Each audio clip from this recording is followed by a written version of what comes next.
He who is not a good servant will not be a good master. Plato. You work hard, you stay up late. You say you grind, hustle, push, and yet the results don't come. You feel invisible, underpaid, overlooked. You scroll through success stories and wonder, what am I doing wrong? But let me ask you some things. What is success exactly? Is it the number on your paycheck, the car key in your pocket, the title on your badge? Or is it something quieter? The ability to look at your day and say, I did my work well. Most people want the appearance of success, not the discipline that builds it. They chase recognition before competence, comfort before mastery. They want the rewards without the weight that must be carried first. When I ruled Rome, I saw the same sickness. Men in the Senate rushed to flatter me, not to serve the empire. They wanted proximity to power, not the responsibility that came with it. You do the same thing today. You chase titles, not skills. You focus on visibility, not value. You say, I deserve more, but do you deserve trust? If your boss left you alone with a crucial task, would you deliver or would you make excuses? Most people fail at work not because the system is unfair, though it often is, but because they are distracted, impatient and fragile. They want progress to look like a movie montage, fast, clean, exciting.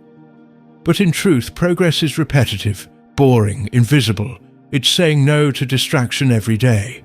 It's showing up on time when nobody notices. It's keeping calm when others panic. It's doing the same thing well, again and again. That's not glamorous, it's discipline. And discipline is the mother of all freedom. Look around your office or your laptop screen if you work remotely.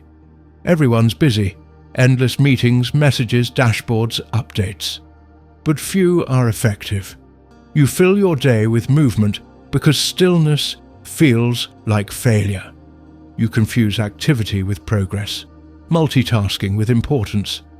You think that because you're tired, you've achieved something. But exhaustion is not accomplishment. You can run in circles for years and go nowhere. The Stoic knows this. We suffer more often in imagination than in reality, Seneca said. The same applies to work. You suffer in the illusion of busyness, in imaginary deadlines, in fear of being irrelevant. Meanwhile, your true task, to focus on what matters, is neglected.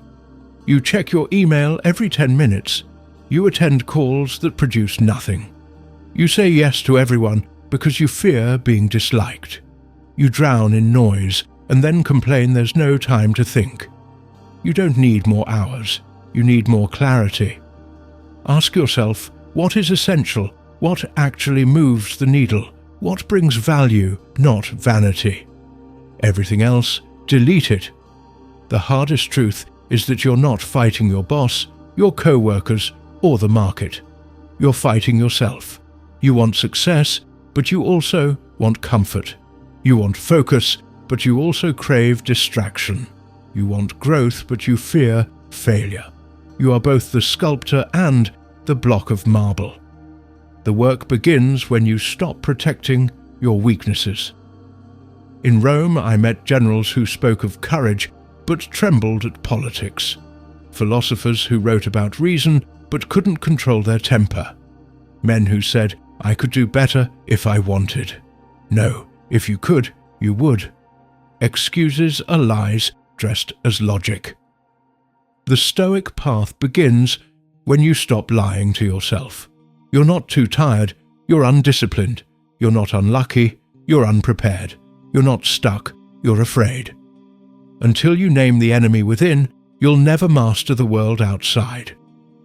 People say, I'm free, I work for myself. But freedom isn't doing whatever you want. It's the ability to do what's right, even when you don't want to. Today's worker is chained not by iron, but by anxiety. You're a slave to your inbox, to your notifications, to the approval of strangers. You think independence means escaping your boss, but many who quit the office became servants of the algorithm. Different master, same leash. You call yourself a creator, but you serve engagement metrics. You call yourself an entrepreneur, but you live in fear of the next dip in sales. You chase the illusion of control, but remain trapped in reaction. The Stoics faced real slavery, physical bondage, loss of freedom. Epictetus was one of them, yet he said, "No man is free who is not master of himself." Think about that. You can own a company and still be owned by your fears. You can work for no one and still obey every impulse. You can have all the freedom in the world and yet no peace.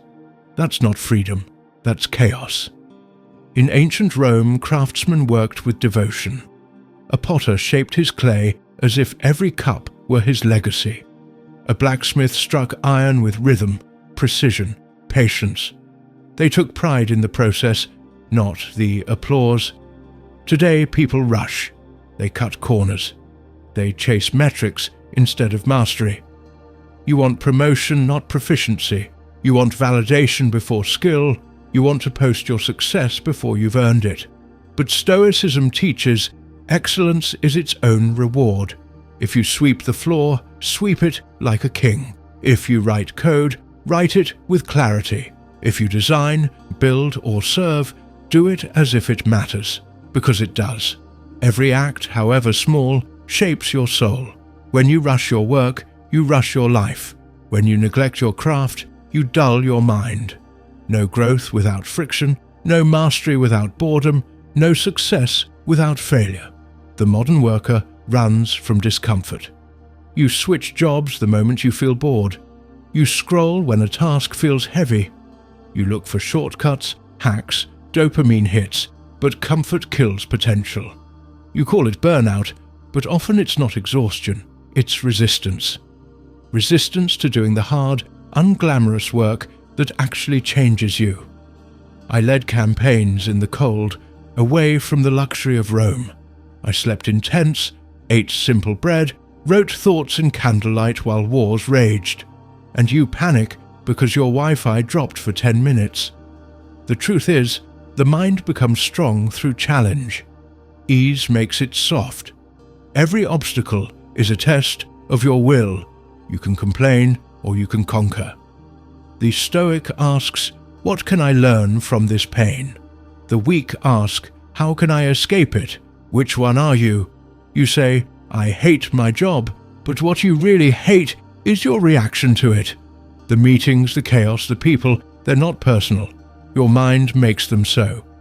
You interpret every comment as an attack, every correction as rejection. You waste your peace defending your ego. But ego is the biggest obstacle to growth.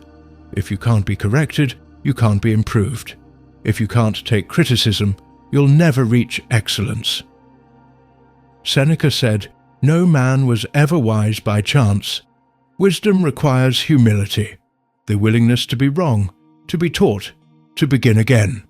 So stop asking, why don't they respect me? Ask instead, have I earned respect through my actions? The world owes you nothing. You owe it your best effort. You want to rise fast, but fast rises end fast. You crave shortcuts, life hacks, instant rewards. But true growth is slow, deliberate, and often invisible. A tree grows downward before it grows upward. Its roots must deepen to carry height. You want fruits before roots. Patience is not weakness, it's strength stretched over time. You scroll, compare, panic. She got promoted faster, he's making more, they're ahead. But comparison is poison. It steals your focus from your own path. In Rome, people competed for marble statues. You compete for digital ones. Likes, badges, logos, the same vanity, just updated. You forget there's no finish line in this race. The only real measure of success is whether you lived with integrity today. You chase money, status, comfort, but when you get them, you still feel empty. You tell yourself, I just need one more raise, one more deal, one more win. But the hunger never ends because it's not physical, it's spiritual. You work without purpose, you climb a ladder leaning on the wrong wall. The Stoic asks, Is this work aligned with my nature? Does it serve something beyond my ego? In my time, farmers grew food for the city. Soldiers defended their land. Thinkers sought truth. Now people sell illusions, attention, data, vanity. They call it progress, but it feels hollow. If your work doesn't serve others, even in a small way, it will not fulfill you, because service gives meaning where ambition fails. So if you're not succeeding at work, it's not because the world is against you. It's because your habits are. Your impatience, your distractions, your need for validation, they sabotage your own path. You want to be great? Then be humble enough to learn. Be patient enough to persist. Be strong enough to stay steady when others panic. You're not just building a career, you're building character. The office, the field, the factory, the screen, they're all your training ground. Every meeting, every challenge, every failure, a lesson in virtue. Work is not a punishment. It's your daily test of wisdom. Do it well, and peace follows. Do it poorly, and you'll chase success forever without finding it. At dawn, when you have trouble getting out of bed, tell yourself, I have to go to work as a human being. That was my reminder. Let it be yours. You wake up tired, you scroll before your feet even touch the floor. You tell yourself you're getting ready for work, but your mind is already divided, half in the digital world, half in dread. You drink your coffee like medicine, hoping it will fix what is really wrong. Not your energy, but your purpose. You tell yourself today will be different. You'll focus, you'll push harder, you'll finally get ahead. But you know how it goes. The day swallows you whole, calls, messages, deadlines, noise, and by night you feel like a machine that ran all day without moving anywhere. You call that a career, I call it slavery of a modern kind. You aren't failing at work because you lack talent. You're failing because you've forgotten what work is. Work is not punishment. It's not a race. It's not an identity you buy with exhaustion. Work is the expression of your reason through action. To work well is to live well. But you've turned it into an endless chase for recognition, titles, and applause from people who are just as lost as you are. The Stoic sees work as a form of discipline, not addiction. It's the gym where you train your mind. It's the forge where you shape your character. If you enter it chasing comfort, you leave it weaker. But if you enter it chasing excellence, you leave it stronger. Ask yourself, when you work, do you build something or just consume hours? Do you solve problems or create new ones by complaining? The difference between mediocrity and mastery is the courage to stay when it's boring, to listen when it's hard, to repeat when it feels pointless. That is real training. Most people quit too soon, not because the job is impossible, but because it's uncomfortable. You don't have to love every task. You have to love what it builds inside you. Patience, clarity, endurance. Every moment you practice these, you're already succeeding. In Rome, we had a saying, the carpenter becomes wise through his hands. The Stoic adds, and the soul becomes wise through its work. You can turn even the dullest duty into a lesson in virtue. The spreadsheet becomes a lesson in patience. The angry client becomes a lesson in compassion. The failed project becomes a lesson in resilience. The Stoic doesn't ask, why me? He asks, what can I learn from this? If you live that way, failure becomes impossible, because every outcome teaches you something. But let's be honest, you don't just want lessons, you want progress. You want to rise, to be seen, to be rewarded. And that's natural. Even a Stoic desires recognition, but only when it's earned, never begged for. You cannot control promotion, but you can control preparation. You cannot control politics, but you can control integrity. You cannot control who gets credit, but you can control how you contribute. Focus there, and ironically, the success you chased begins to follow you. Because true power belongs to those who are steady when others are restless. Think of it like this. In a storm, everyone runs for shelter. The Stoic captain stays on deck, not because he enjoys danger, but because someone must steer the ship. When chaos comes to your workplace, panic, gossip, layoffs, competition, be that captain. Stand calm, think clearly, speak less, do more. That composure will make you rare, and rarity is always valuable. You might say, but the system is unfair. Yes, it often is. Life has never been fair, but that's no excuse to rot in bitterness. Injustice is the world's constant. Integrity must be yours. You don't control the system, you control the standard you live by within it. Epictetus was born a slave. He owned nothing, not even his body. Yet he said, "No man can chain my mind."